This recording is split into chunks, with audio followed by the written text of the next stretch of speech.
أعوذ بالله من الشيطان الرجيم بسم الله الرحمن الرحيم رب اشرح لي صدري ويسر لي أمري والعقدة من لساني يفقه قولي ربي زدني علما اللهم آمين. Assalamu alaikum wa rahmatullahi wa barakatuhu. Welcome to the second review session of Behind the Scenes taught by Sheikh Omar Suleiman.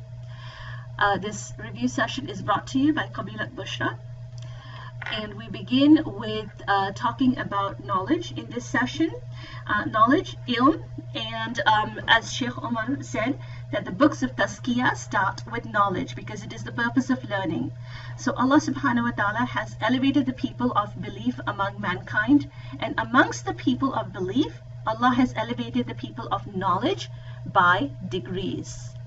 Rasulullah sallallahu alaihi wasallam said that the virtue of a learned person over the worshipper is like my virtue over the lowest one of the ummah. So the difference between that of a worshipper and someone with ilm, someone with knowledge, is that between Rasulullah sallallahu alaihi wasallam and the lowest person of the ummah. This is the difference between the two. There is a very well-known hadith where Rasulullah sallallahu alaihi wasallam spoke to his Sahaba and said that when you seek the path to knowledge, then Allah subhanahu wa ta'ala makes the path to Jannah easy for you. So when you seek the path to knowledge, Allah subhanahu wa ta'ala makes the path to Jannah easy for you. May Allah subhanahu wa ta'ala make us all of those. And furthermore, the hadith goes on to say that the angels lower the wings over them. The animals and the fish in the sea, in the depth of the sea, gain favor for him. What does it mean by gain favor for him? It means that the animals and the sea and the fish in the depths of the sea are making dua for this person who is seeking knowledge. And why the reference to animals and fish?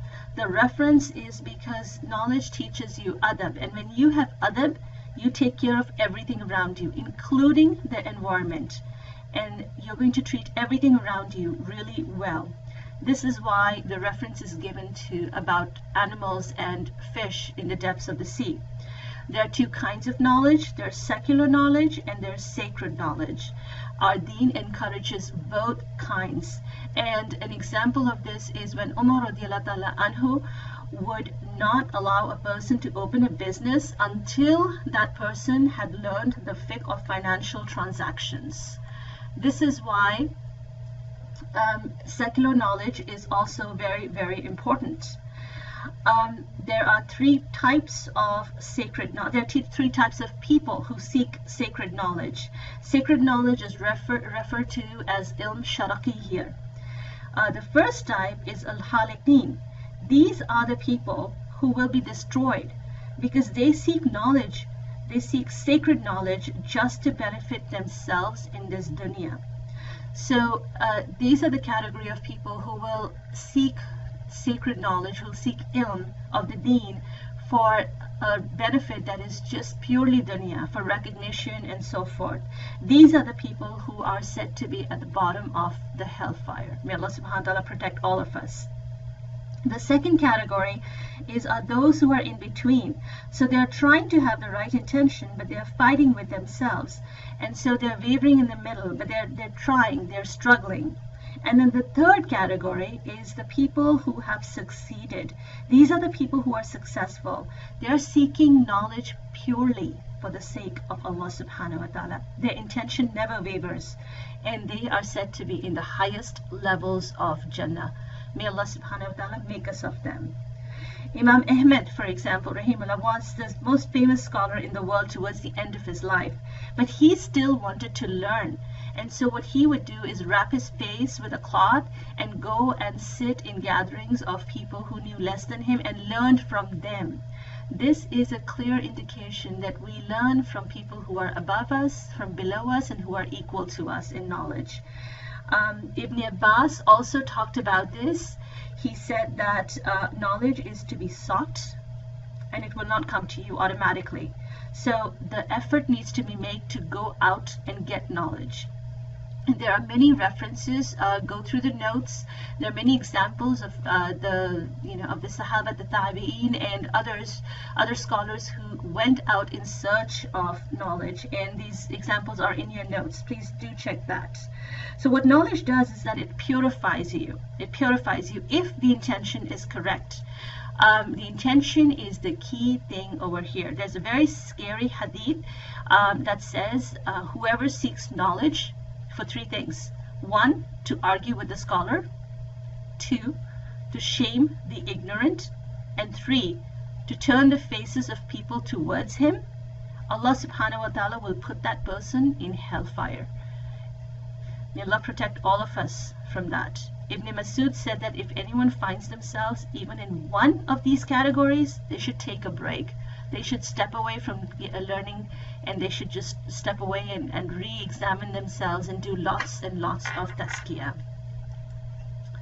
So how do we choose the right scholar? This was another really interesting topic that Sheikh Omar went over. He talked about how Imam al-Hasan al-Basri rahimahullah said that scholars are more needed than food and drink. So food and drink sustain the body, but scholars are those that sustain the souls. There's a list on the PowerPoint that talks about choosing the right scholar. It's more in detail in your notes. Check that. But something to remember is that Sheikh Omar said that look for two things in a scholar. The first is that they do not make you despair of Allah subhanahu wa ta'ala. See, they always give you hope. They always tell you that there is a path open for tawbah, for istighfar. Secondly, they do not give concessions either. So they will not say that, okay, this is fine for you to do just to make you happy. So what these good scholars will help you maintain a healthy balance between the two extremes. And this is what a good scholar is essentially an indication of. Okay, next is acting upon the knowledge. Yes, you have to keep doing tazkiyah, purifying yourself, get things done. That is another very critical part about ilm, that you cannot just learn it, but you have to implement it as well. There's a whole few pages in your notes about that. Please read that, and that will also help you remember that the knowledge, ilm, is supposed to humble you, and it's not supposed to make you prideful. It's supposed to bring you down more to earth. Establishing an environment of accountability. So basically, how do we practice what we preach? How do we check ourselves? There's three stages right now to tazkiyah. The first stage was, of course, through yourself, by purifying yourself, struggling with yourself, and that is the first stage of tazkiyah. The second stage is fitna. Tazkiyah comes from yourself. It's purity from within yourself. Fitna is purity from Allah subhanahu wa ta'ala. Allah subhanahu wa ta'ala gives you an opportunity to cleanse yourself. The third stage is nasiha. Nasiha comes from others. This is critical because nasiha is basically asking other people to talk about seeking advice from people who are more knowledgeable than you or even less knowledgeable than you. Some of the ways to develop the attitude of a true student through nasiha is ask people, especially your family members who know you really, really well, about yourself, and be ready to accept their honest answers. Be ready to seek and listen to advice, and take lessons from the people who are above you, who are below you, who are even on level with you. Another thing to do is to keep righteous company. Rasulullah sallallahu alaihi wasallam gave the example of a good friend who sells perfume, and that perfume, if you are even around that good friend, you come away from it with a beautiful, smelling beautiful. And the other example was that of a blacksmith, that even if you don't buy anything from them, if you're hanging around them, then you come out smelling like smoke. These are the things that were used as examples. So another thing is minding your own business. There's again, Rasulullah sallallahu alaihi wasallam said that part of someone's being a good Muslim is his leaving alone that which does not concern him. Again, if this does not concern you, turn away from it. It's not something that should be of interest to you. Another final thing that I'm going to talk about, because we are running out of time, is khuluq. What is the meaning of khuluq? Khuluq is basically internal image. So actions are reflections of what is inside you. Okay, deen is an external characteristic. So the way you pray, salah, the way you fast, all of these things are external.